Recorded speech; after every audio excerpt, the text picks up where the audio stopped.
Good evening, everyone, and welcome to another edition of Trending Worldwide. Tonight's episode is about the very obvious Raw tonight and my review. First and foremost, obviously, the most shocking thing is the shocking return of Shane McMahon. I know a lot of people that are into this, I know a lot of people that were shocked, and I know a lot of people that have been pulled in and almost forced to become interested in WrestleMania when if you look at the rest of the card, it still looks awful.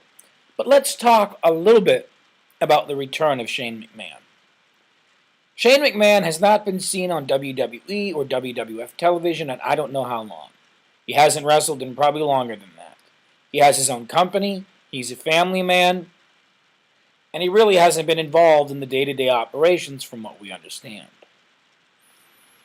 But he comes back and he claims that essentially he wants to commit a hostile takeover of Raw and take the power from Stephanie, Vince, and Triple H.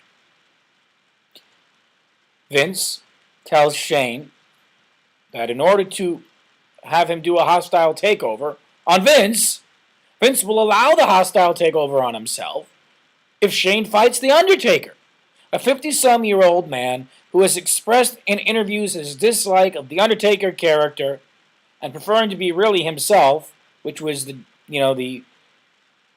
American badass. You'll have to excuse the language, but that's the real character that he was. Undertaker is in his 50s. Shane is 44 years old. Who gets the spot at WrestleMania against The Undertaker? A young guy? Finn Balor? Samoa Joe? Kevin Owens? Maybe Dolph Ziggler. He's not really young anymore, right? Maybe Dean Ambrose, right? Right? Maybe Dean Ambrose? Or maybe they'll do it to John Cena. Oh, wait, no, he's injured. No. A man who hasn't been seen in the company for years is wrestling who is arguably one of their most popular superstars at their biggest pay-per-view in a Hell in a Cell. There's no way Taker's taking a bump off that cell, and Shane may, but I guarantee you it won't look good and it won't turn out well. And this is a lose-lose situation for both the wrestlers involved in the match. If Shane wins, he does get control of Raw. But now The Undertaker will have lost twice at WrestleMania. Once to Brock, which is understandable, and once to Shane McMahon, who hasn't wrestled in a very long time. Shane McMahon, who we know nothing about now. Shane McMahon, who we don't even know if he has wrestling ability anymore. Shane McMahon, the 44-year-old man who essentially came back to Raw and asked his father, the millionaire, for permission to dig into the millions and hostilely take over his father. His father said, "Oh, sure, son, you can dig into our money, but you have to prove you're worth it," to his 44-year-old son. Because that makes sense. You tell people when you're going to do a hostile takeover.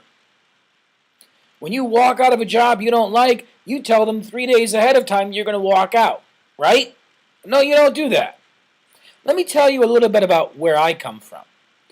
I come from a very upscale community in which many of the people there are very well off. Some of them classify essentially as rich.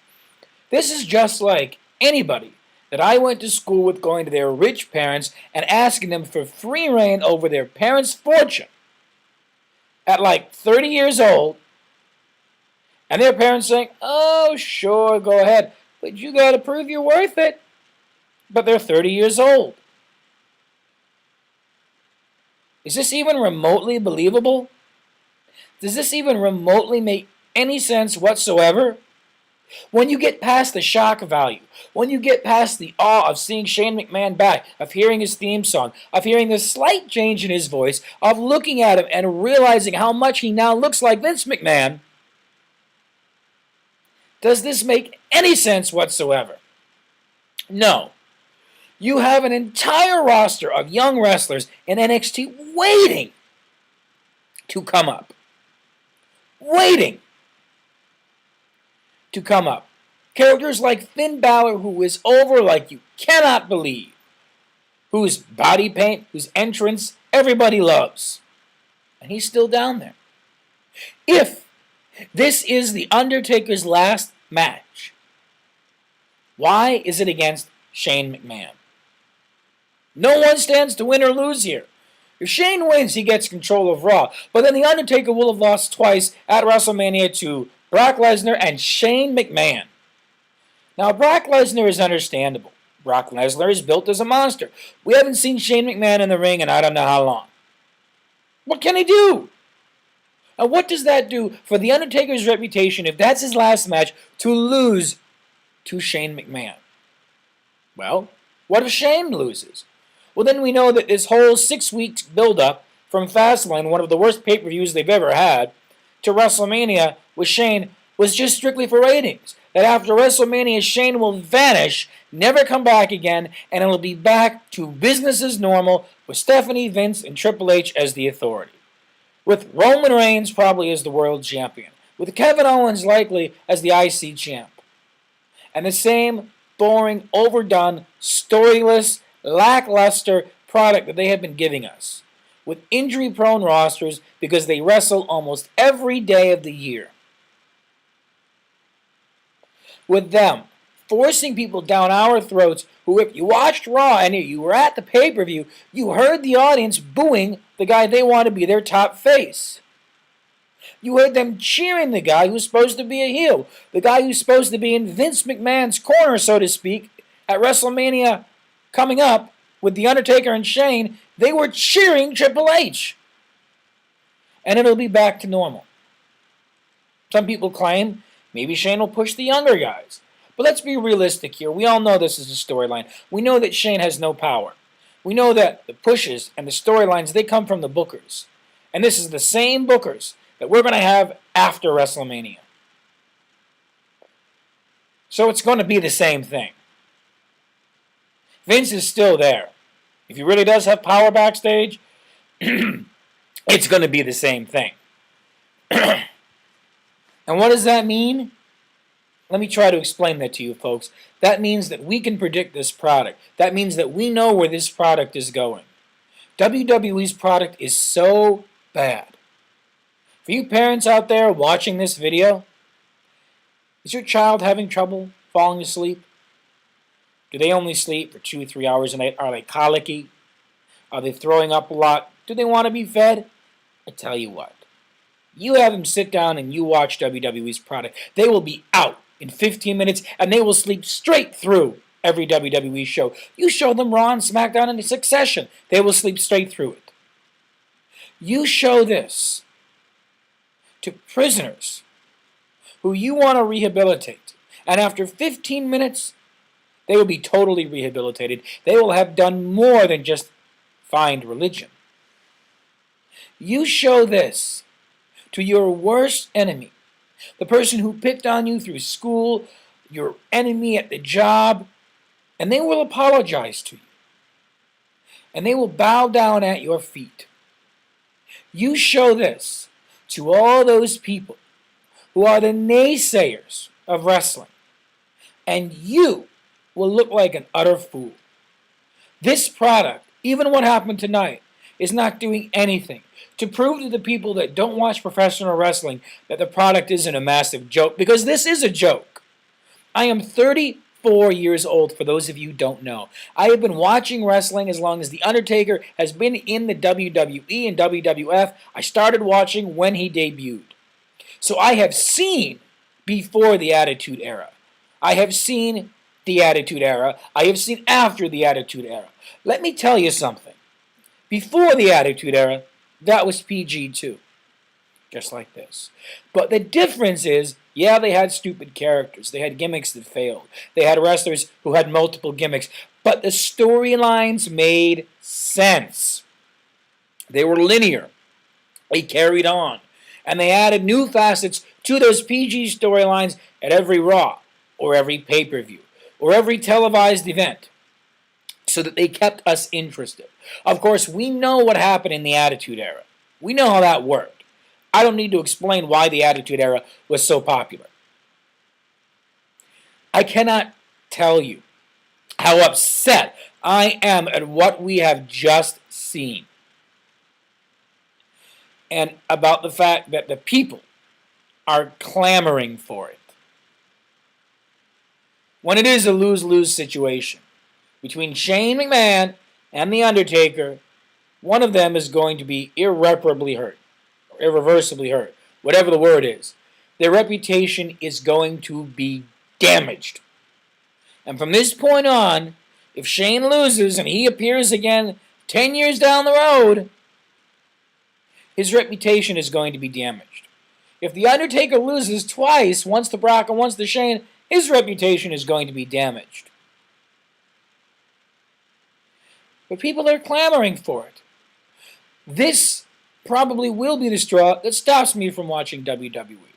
Royal Rumble was not good. I was at Fastlane, that wasn't good. And now we have this. We have WWE trying to bring in all their old stars to try and get ratings. Let me make a comparison. How many of you remember when TNA brought in Hulk Hogan and Eric Bischoff? Everyone thought it was a great idea, but most now claim that that was the beginning of the end of the good days of TNA. Because they brought in Eric Bischoff and Hulk Hogan, an old booker and an old wrestler. So they just brought back Shane McMahon, an old wrestler and probably a booker back then, and you're clamoring for it. When a similar instance, it supposedly killed TNA. But you're forgetting that, right? You're all forgetting that, right?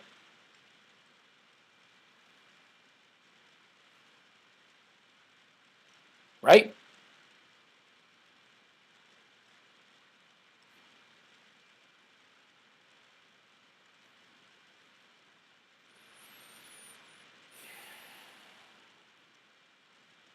I don't know what else to say.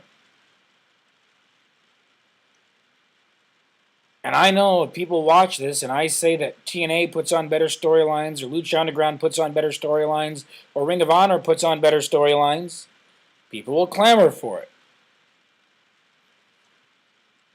They'll be mad. Call me a TNA mark, or Ring of Honor mark, or Lucha Underground mark.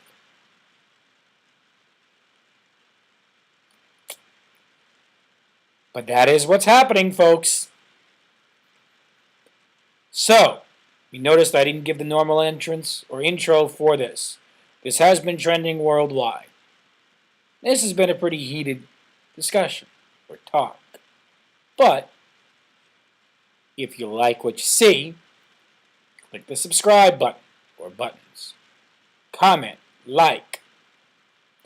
I may not continue to watch WWE, but that doesn't mean I'll stop watching wrestling, and that doesn't mean I won't read the results, because maybe something will change. I don't know.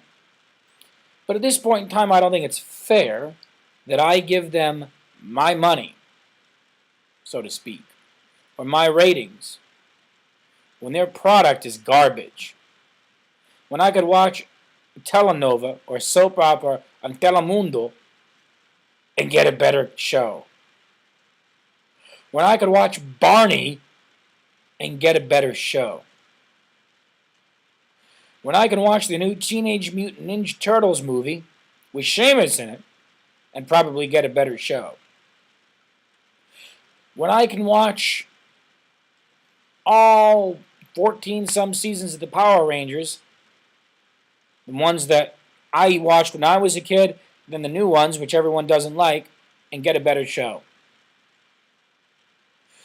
When I can watch some of the worst comic book movies of all time, like the second Punisher, the original Punisher movie, like many claim the new Spider-Man movies, and get a better show.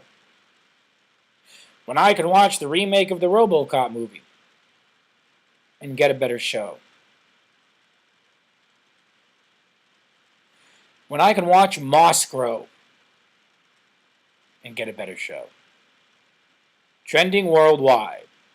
Click subscribe, like, and comment.